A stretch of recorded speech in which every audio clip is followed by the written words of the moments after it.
Welcome to the Winton Woods Warrior Supercast. On this podcast every month, we connect you to the superstars in the Winton Woods School District.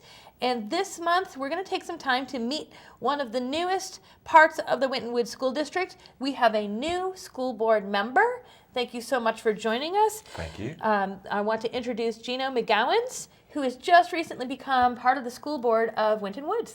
Correct. And I don't know about superstar, but a new member to the board. So. Well, really, I see so many superstars in the Winton Woods, from students that are this big Good. all the way to all the grown-ups that make things happen. Got it. So I'm excited to watch you become part of it and see where things fit. Thank you. Thank you. Because we're just meeting you, let me start by asking, what are some of the things that you would want parents of Winton Woods, students of Winton Woods to know? What are some of the things that you bring to the school board? Ooh, I think access. I think that's so important, that every individual, every kid has access to a good education. My family has been in this school district, I don't want to age myself, but 40 years or so. My little brother actually graduated from Green Hill, so we go back that far. Actually, I went to Mount Healthy, which was a big rival, but now I guess I have to wear blue and green, so that's a good thing. Okay. But I think access, that's the biggest thing. I know the demographics of the school system has changed dramatically from when I was a kid, and I just want to make sure that these, like you said, superstar individuals have access to the best type of education they can get. And Winton Woods, we've talked about this on other programs. Winton Woods has the biggest diversity of languages and backgrounds and students that come from all different experiences. So access is important because it's got to be provided in really creative ways to make sure it can reach all of those demographics. So, and that's real world. I mean, if you go to a school that's not as diverse, once you get out in the general public, sometimes that's a culture shock. So I think we're going to prepare these kids for their future, and the other one's going to be taking over pretty soon. They really are. I have now, as self-serving a little bit, Waycross films a lot of the things going on in the Winton Woods School District, and I've seen their arts programs and I've seen their athletic programs, and I went to film signing day and find out which students have signed to play in college, and those kids really are the ones that are going to be in charge. Absolutely. I have no question about that. Right. And there's so much that's going on in the project-based learning, so that when they get to college or when they're in office scenarios and they have to work with other people, this is something they've done before. Sure. It's exciting. I mean, I'm so impressed with Mr. Smith and the other board members. I've been to now 3 meetings, I think, something like that. So, God knows I'm not the most tenured person, but in these meetings, some of the things they discuss, it's been an eye-opener for me. Just all the good things that this school board is doing. And, I'm sure you already know, and I want to make sure that the public knows what a great job they're doing. Absolutely. Now, because we're just meeting you. Sure. What are some of the things that, tell us what your background is. Tell us what you specialize in, and because all these are different skills that become new parts of our boards. Right. Well, the biggest one is I'm a parent, so I've got 4 children. All of them are proud products of public schools. So my oldest actually. We're all avid readers, and she actually works at the library downtown. So I get a lot of books. So thank you, Ronnie. Thank you so much. And she actually lives in Colerain Township. But my second oldest is a dean at Washtenaw Community College up in Michigan. He's working on his doctorate. My youngest daughter, because I've got girl, boy, boy, girl, right. So my daughter just graduated from Berkeley a few years ago. And my youngest son graduated from Cal Poly Pomona. So education has always been really, really big in our household. So I think that's the biggest thing is being a parent and also being someone that believes in education. I was one of those parents that was at school like probably more than I should have been, but I wanted to make sure that my kids were getting everything that they should. Yeah, well, and that parent connection is something that we still see in the district. And, and if you're listening to this or watching this, be connected. You can go to the school board meetings. If you can't go to the school board meetings, you can watch them online or on cable. Right. You're listening to this podcast, so you're already trying to be connected. Right. And I know you told me if I ever had something really important to say, to look right at the camera, but be involved. That is so big. It just makes a big difference, and I think your kids really appreciate it also. Could you talk about your career background Sure. or volunteer backgrounds and things like that, just so people know what kind of stuff you've already done? Absolutely. Career. Been in sales for a long time. Actually, like I said, grew up in Cincinnati. Went to UC. After UC, moved to Los Angeles, and I was out there for 28 years. Moved back to Cincinnati at the end of 2012. So now I've been back here, 7 years, something like that. But always in sales, actually more IT and telephony sales. When I moved back here, I actually took a job at Time Warner, and it was so funny. I went over to the African American Chamber to try to convince them to leave their current vendor and come to Time Warner, and they didn't do that, but I ended up with a job. So then I got into nonprofit. So I did that for the last 5 years and now kind of back in sales. As far as volunteer, really strong, I feel really strong about that, especially coaching. I've had some conversations. This ought to be a funny one. I am now currently the head baseball coach at Purcell Marion, and we actually have Winton Woods on our schedule. So I'm supposed to wear blue and green under my uniform when we play Winton Woods. So that one's going to be different. And I think we play at Winton Woods, if I'm not mistaken. So that one, I don't know if we get in a tie. I know baseball doesn't have ties. Maybe that would be good. But a lot of volunteering, giving back as far as sports is concerned. I also coach at the Reds Youth Academy out in Roselawn. So, I think it's important for me to give back, but also everybody.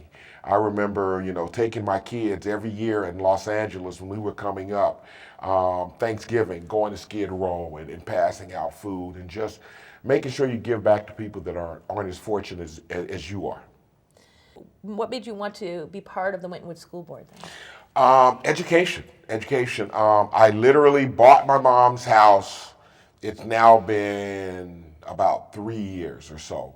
So I'm in the Winton Woods School District, already. And this was an opportunity that was somebody asked me about, and I jumped all over it. I was actually, on another school board, a charter school in Cincinnati, but this one is more home. It's for me. The kids I know in the neighborhood, the kid across the street, things like that. Now I'm a part of that, but I got to say it's kind of intimidating. It really is. I went to the Black History Month celebration at the middle school this week. Times are going together. Anyway, went to and I met the keynote speaker. And one of the first thing he asked me was, well, how long have you been in politics? And I'm like, whoa, I'm not a politician, so that's going to be a little bit different for me. But also, as I went to some of the schools and some of the buildings, people have been so nice and accommodating and so excited. So I just want to share in that excitement. When you were looking at the school district and deciding you wanted to be part of it, what were some of the things you saw in the school district that made you the most excited to be part of it? The diversity. Absolutely, the diversity. My kids in Los Angeles graduated from Culver City High School, which, touts itself as the most diverse public school in Los Angeles. It literally had about 33% African American, 33% white, and 33% Latino. So that diversity is really big. And also, I knew something about the school. I remember when the old building at Forest Park had the FP hidden in the brick. I don't know if you guys even know about that, but there literally was an FP hidden in the brick that you had to really look at in the old school building. So you have that history with the district. I've got that history. And then, like I said, also, my little brother went to Green Hills. So I went to a bunch of Green Hills games. Still have some friends from Green Hills that he talks to. So absolutely. I just wanted to be a part of it. And it's my home district. What are some of the projects that you're hoping you'll get to work on now that you're part of the school board? Anything in athletics, they already know that. So just moving into the new buildings, that's so exciting. We've got a tour coming up shortly, and I'm so looking forward to that. Just knowing, like you talked about, the next generation of buildings or things like that. I can only imagine what it's going to look like. Probably a lot different than the high schools that we went to. So the new building, the levee. That's so important. You know, we're going to be out there pounding on doors, making sure everybody knows what a great opportunity this is for our children. Absolutely. Do you have, when you look at your tour of the amount of time that you're going to be on the school board, do you have one particular thing that you hope you can leave a mark with?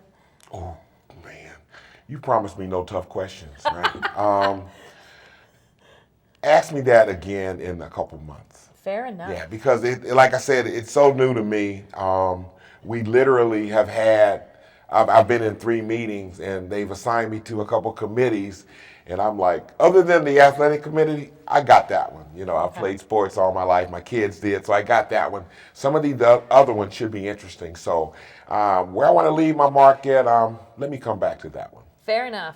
And we will. We're going to come back later on and say, all right, what are you seeing now? Now I'll take the tough question, right? I will. We'll be nice for now. Okay. I do want to take a minute. We've talked a lot about, and I feel like folks now get a chance to know who you are a little bit. Okay. If they come to the school meetings, school board meetings, they'll say, there's that new person up there. Wait, I know who that is. I know a little bit about him now. Right. So that is really helpful. I want to make sure that before we wrap up, I mention some of the stuff that's coming up in March, because there's some great activities. Sure. Sandy Hook Promise Say Something Week. That is March 2nd through 6th. That is a real push for school safety, with the idea that students are the biggest resource to know what's going on. Right. You can have all the resource officers and all the teachers and everyone plugged in, but the students are the ones that really... So that's March 2nd through 6th, and what's going on with that. Any kind of details about any of this can be found at wintonwoods.org, www.wintonwoods.org. Also, I'm really looking forward to this. Night of Freedom on March 19th. Right. Students of all ages will be at the Underground Railroad Freedom Center downtown. Yep. It's a free evening. It's students performing musical pieces, from elementary ensembles all the way up to high school students. Right. And presenting their presentations, and it's a really unique thing for the students to get to be part of that. Amazing. Or we have the Underground Railroad Freedom Center in town, so it's pretty amazing that they get to be part of that. March 19th.